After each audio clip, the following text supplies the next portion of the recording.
Yo, what's up, YouTube fam? Hope y'all are doing well today. Alright, I'm gonna get right into it. Alright, this is gonna be just a quick video. I just wanted to kind of get this off my chest. Get a little bit off my chest before I forgot about it or I lost the motivation to do it. So this is I just want to give my thoughts on some maybe recommendations. Maybe that's what it is. I want to give my recommendations to those that are new to the hobby or have been in the hobby but are to find themselves struggling to kind of make any real ground to get, I term it as, over the threshold. And when I say over the threshold, I mean the threshold is different for everybody, but I'm sure some people, most of us have expectations when we get into the hobby of kind of where we, just kind of what we ultimately are probably after, but there's a certain level of success that I think we want to achieve in order to have some satisfaction in it. Now, I guess that's what I call the threshold. So my threshold may be different than your threshold. Everybody has a different threshold, but I just wanted to say, this first thing is just don't give up. It's the first piece of advice that I give you, and to be patient and have perseverance, because this hobby is a hobby that I'm saying, unfortunately, the challenge is kind of why I love the hobby so much, but it has a fairly steep learning curve. So you need to just be aware of that and be realistic about it and understand that it's going to take some time and effort to get to where you probably just want to be, or to a place where you start finding, a good bit of satisfaction in it. Now, and just understand too that ultimately, this hobby, at least for me, and I think it is for probably most people, correct me if I'm wrong, but this hobby doesn't really have a destination. It's more about the journey. I don't know. Personally, I don't know if I ever see myself getting to the point where I've just somehow or another perfected everything. I don't even know if that's possible. Even the best pilots, I'm sure, can tell you that there are things that they need to work on, or, things that they need to work, master, that they're weak on. And, there's always, it just seems limitless. It's almost limitless, I would say, in a regard. So that's why I refer to it as just a journey. So don't beat yourself up. Just take your time. Everybody is different. Everybody goes through the journey, at different speeds. And we're all probably looking for different things out of that journey. So, it's not, everybody has different expectations too. So we learn at different speeds and we grow at different speeds and all that. So just keep all that in mind. Be patient, persevere, and just enjoy the journey. Enjoy the journey. So that was the first bit of advice. The second piece of advice, which I feel like is a pitfall that a good amount of new pilots may be tempted to fall into and do fall into, and that is the bigger is better pitfall. Bigger does not always mean better. When I was starting off in the hobby, I took the advice, bad advice, I would definitely say, to go with to start with a larger heli. So I pretty much started with and it wasn't too big. I could have made an even worse choice to start with a 500 machine, but I ended up starting off with a I think it was a pretty much a T-Rex 450, which has, you know, back in those days it had 325 millimeter blades, if I'm not mistaken. It wasn't a true 450, but and you may say, well, that's not very big, but for someone just starting off, I wouldn't recommend a 325 millimeter heli. I would recommend a micro heli for someone starting off. And that's kind of what just prompted me to do this video, kind of impromptu.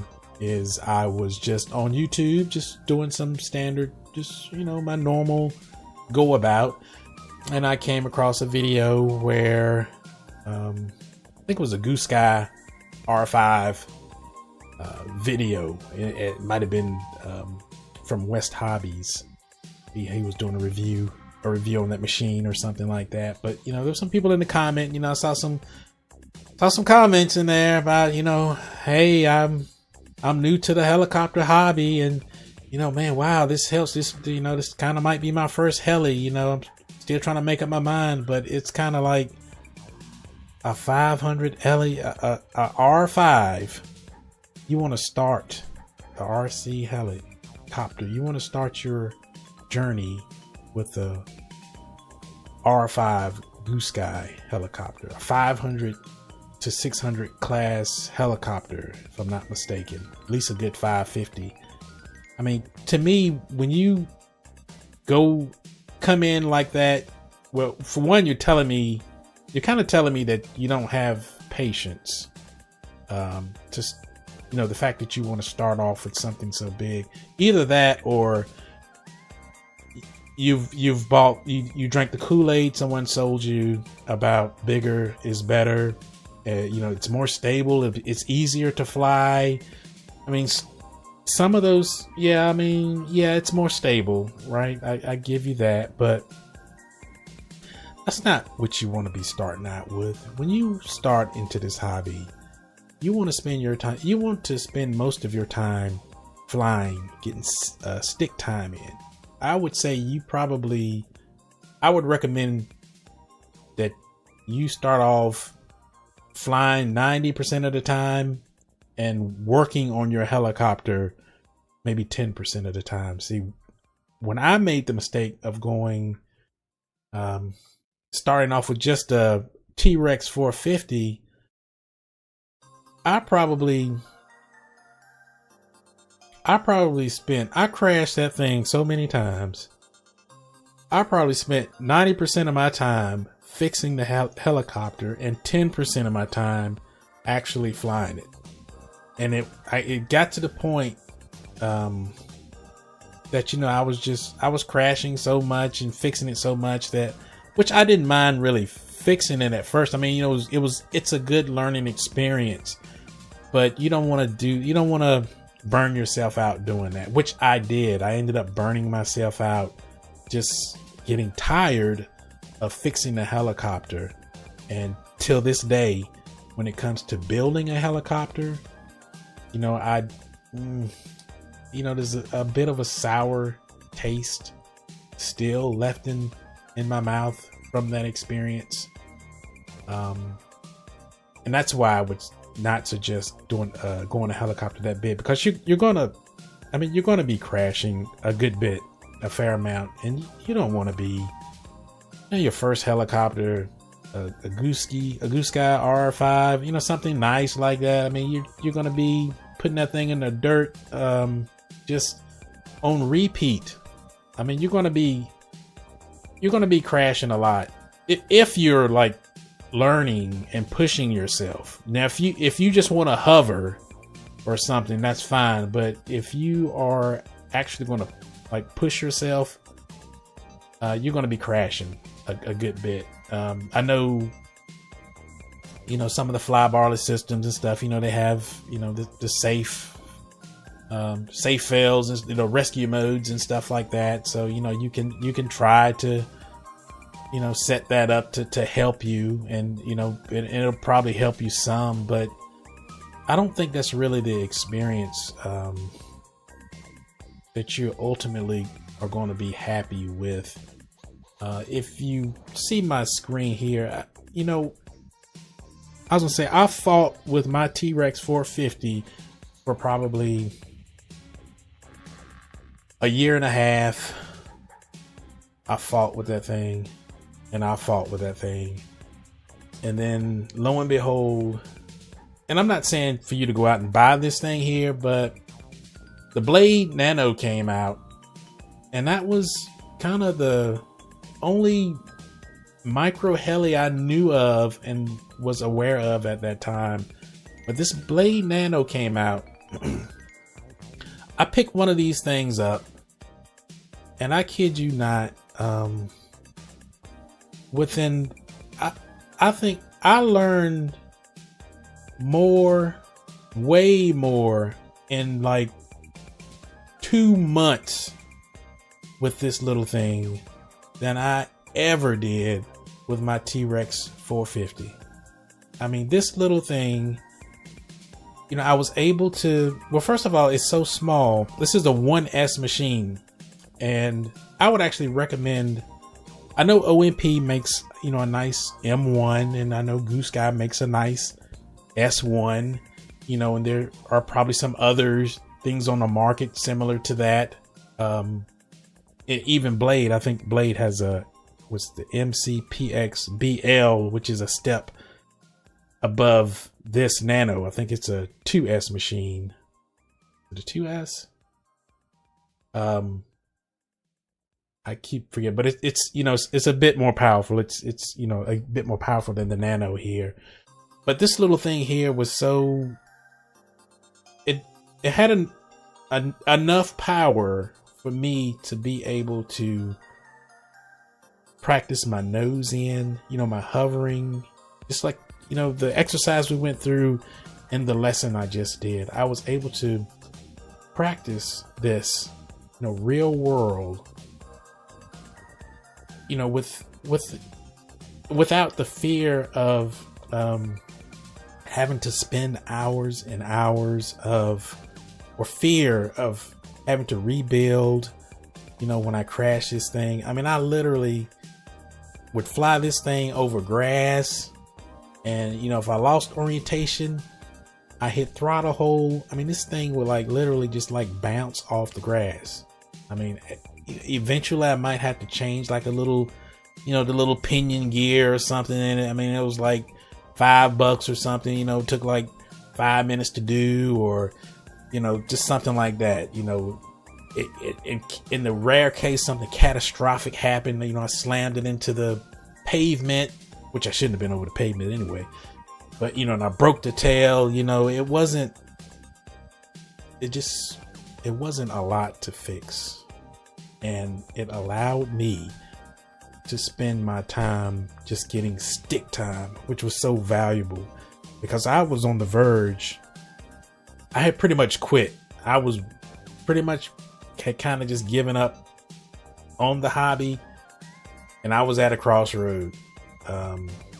And this came out, and I said, let me give it a try. But this totally changed my whole trajectory in the hobby. And like I said, it's, you know, just being able to practice things without the fear of having to, you know, spend a bunch of money trying to rebuild, or a bunch of time trying to rebuild it. You know, just that, it just got rid of all that frustration and all the fears, like I said, of crashing, just knowing I could hit throttle hold and this thing's pretty much just going to bounce off the grass.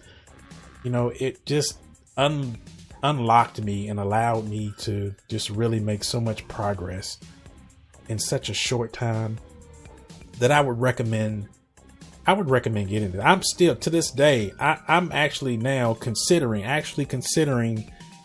buying one of these just to be able to do just hover, 360 hovers, inverted and upright, and, you know, just little small light 3D maneuvers inside. I mean, I'm literally considering that as I'm looking at this now. I thought they had stopped making this thing, but I guess they still are making it. But something like this is what I would recommend to nail down your basic orientations like I say, your 360-degree upright hovers, figure eights, upright and inverted. Once you get beyond figure eights, upright and inverted, I would say then step up to an S1 or an S2. Okay, but I think something like this would be I think you would learn a lot from that. I certainly did. I was blown away. To this day, I'm still blown away about how much I learned from this little helicopter. So this was just a game changer for me. So I much respect I appreciate Blade for putting that out. And I ain't gonna give Blade too much of a bigger, because they done put out some trash now. I tell you, man, there's been some other helicopters they put out that were just, man, I just wish they sent me down a rabbit hole that was just such a nightmare that, it was just awful. But for the case of this, for this Blade Nano, this was an absolute winner, man. This was a game changer for me. So, and I guess too, I want to add that, when you're flying something this small, these things are so agile, because now they, with these, the fly barless systems on these things now, they're actually, pretty stable for what they are. But they're still, a lot more agile than a larger helicopter typically is. I mean, these things are, I used to fly my Nano in like 25 mile per hour, not 20 degree, but 25 mile per hour winds. And I'd be getting blown around like crazy, but just learning the, feeling the stick controls and having that experience to, deal with the wind and stuff, it just gives you, I guess they're a lot more sensitive. I just put it that way. They're a lot more sensitive than the larger helicopters. So, having to deal with that sensitivity gives you just an increased level of control. I mean, in my opinion. So I feel like, you are gaining another level of control that you probably wouldn't have maybe if you have never experienced a micro helicopter. And I think that is, something worth having for sure. And like I say, you don't want to spend your time just building on a big helicopter, just crashing that thing and just getting back to talking about the example I was using with the new person commenting about them wanting to get a Goose Sky R5. I mean, just crashing that thing. I mean, the blades, one crash, the blades on that thing are probably going to be what, 60, 70 bucks. I mean, you probably gonna have another 40 bucks of just incidental stuff probably that you need to fix too, between tearing the boom up or replacing the frame or this or that. So you're probably gonna be looking at about $100 a crash. And if you're pushing yourself, like if you're really pushing yourself on the helicopter, I mean, you're going to be putting it in on a regular. So, eating $100 a crash, that's not really something I want to do on a regular. So that's, keep that in mind. All right. Next up on my list, what are we at? We're at 19 minutes. All right. I'm going to finish this up. All right. Next on my list is the simulator. Don't stop simulating. Just make it a point to get on the simulator. That should be part of your regular regimen, training. Before I even go out and fly a helicopter, one of my real helicopters, I'll probably get on the simulator for a few minutes before I actually go fly. But not only then, but just in my regular routine, when I'm filling my helicopters, I mean, I'm simulating probably a few minutes almost every day. I'm the type of person that I actually enjoy being on the simulator. As odd as it sounds, sometimes I can be satisfied just being on the simulator and not actually needing to go out, to the field. for whatever reason, I can just enjoy time being on the simulator. It's relaxing to me. Put me on some nice music, whatever, and I'm simming, and I'm just like, just zoned out, and just locked in, and just, I don't know, it's a stress reliever, I guess, or something for me. So, but try to work simulating in, some each day if you can. It's the winter time, so I kind of, in these winter months like this, I guess I kind of look at this time of the year as like a simulator time of the year in particular. Like training, simulating time of the year, just kind of getting geared up and getting ready for the springtime and for the warmer weather. We got a couple of months here, 2 or 3 months here. Probably got about 3 months before it starts warming back up again. So, so this is classroom time to me. That's kind of how I look at it. But even after it warms up and I go out and fly my helicopter, I still, will try to keep simulating when I'm not out flying. So definitely don't feel like you've ever outgrown the simulator. I don't think that's possible. There's always something. At least for me, I guess I'm the type of person who kind of always wants to continue to grow and learn something new in the hobby. So I just personally can't see outgrowing and not needing to put time in on the simulator. I feel like that's an integral part of the journey and making progress. Okay. So, all right. I think the last thing I want to say is, maybe the next to the last, but don't get ahead of yourself in your training.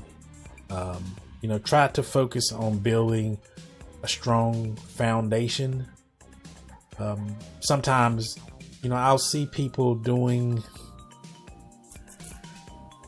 and I guess this goes back to probably just the lack of patience that some people have. But I remember seeing someone practicing TikToks, and this person could not even really do nose in, or like figure eights. They couldn't even do nose in or figure eights, good figure eights. But they were focusing and practicing hard. Their focus was on TikToks. And couldn't even really do nose in.